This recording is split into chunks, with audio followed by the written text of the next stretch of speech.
प्रेमाची गोष्ट या मालिकेच्या आजच्या भागामध्ये आपण पाहणार आहोत.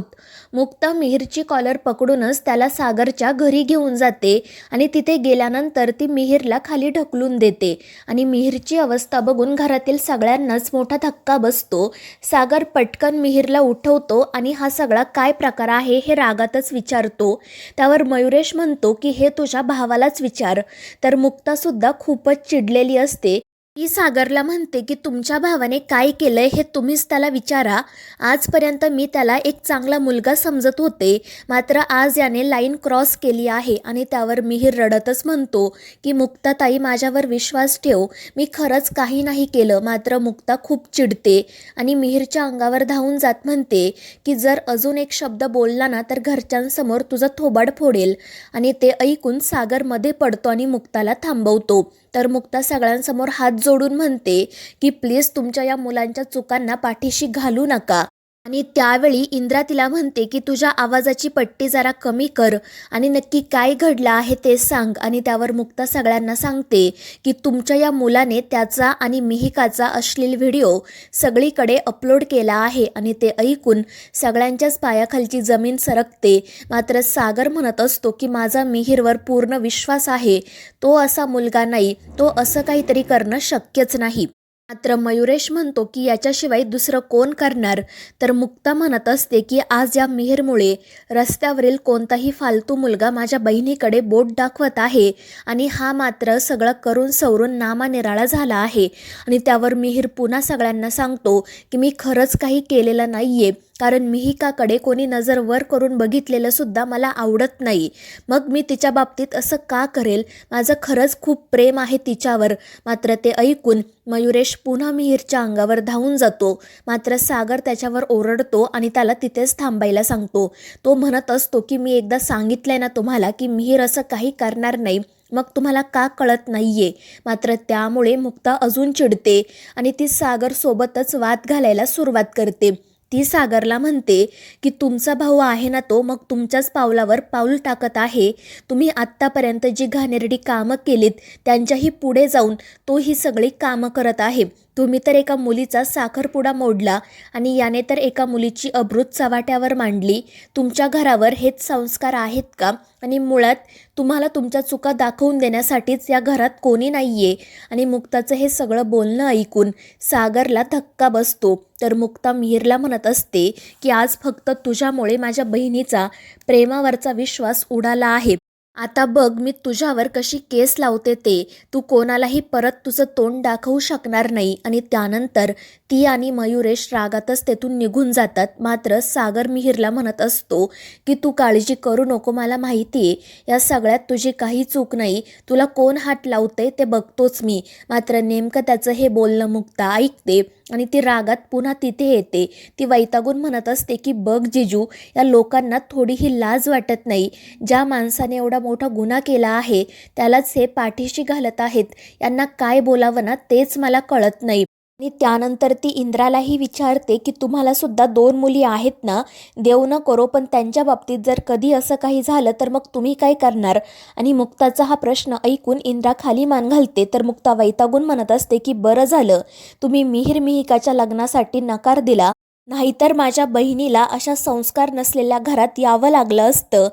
त्यानंतर ती सागरला धमकी देते की आता मी तुमचा खरा चेहरा सगळ्या जगासमोर घेऊन येणार आहे आणि ते सुद्धा कोर्टात. आणि ती सागरला सांगते की मी सईमध्ये खूप गुंतले आहे, पण म्हणून मी कधीच तुमच्या आणि सावनीच्या पर्सनल मॅटरमध्ये पडले नाही.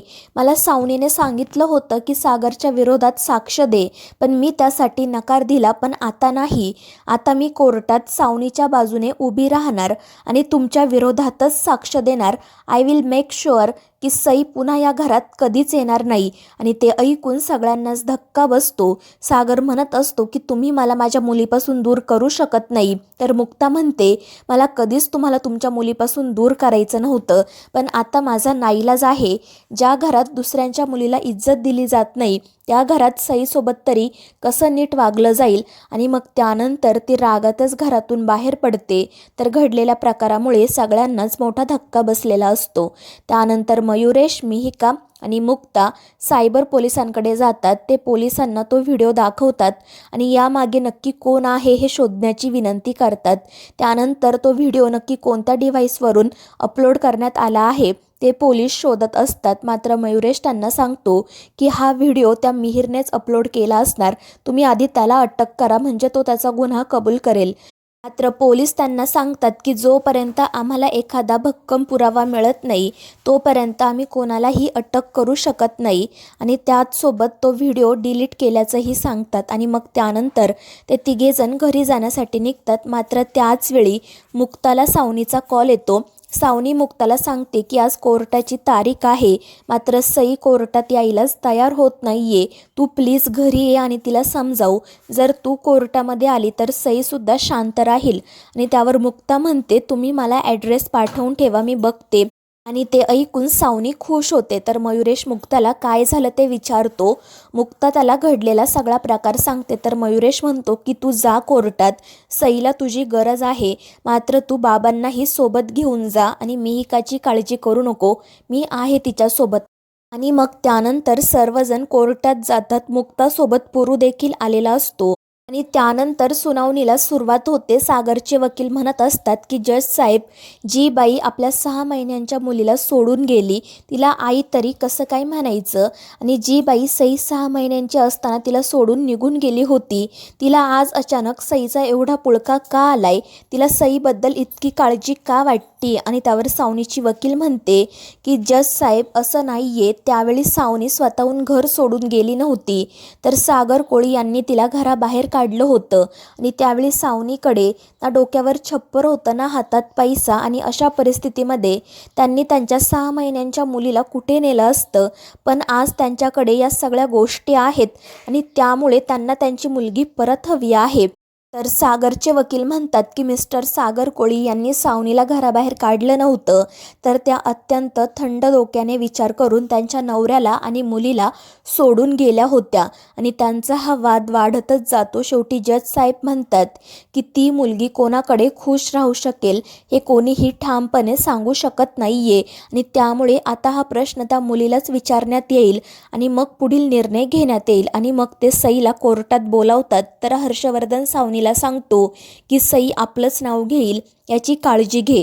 आणि मग सावनी स्वतः सईला आणण्यासाठी जाते आणि ती सईला सांगते की जेव्हा ते विचारतील ना तुला कोणाकडे राहायचंय, तेव्हा तू सांग मम्माकडे. आणि मग जेव्हा सई कोर्टात येते तेव्हा ती खूप घाबरलेली असते, मात्र जेव्हा ती तिथे मुक्ताला बघते तेव्हा ती खूप खुश होते. आणि मग जज साहेब तिला विचारतात की तुला मम्मीकडे राहायचं आहे की पप्पांकडे, मात्र सईला काय उत्तर द्यावं ते कळत नाही, ती खूप घाबरलेली असते. तर मुक्ता मनाशी म्हणत असते की अशी वेळ कोणावरही येऊ नये.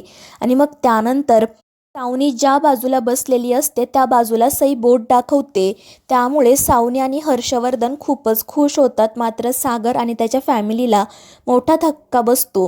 मात्र त्यानंतर सई म्हणते की मला मुक्ता आंटीकडे राहायचं आहे, आणि ते ऐकून सगळ्यांच्याच पायाखालची जमीन सरकते.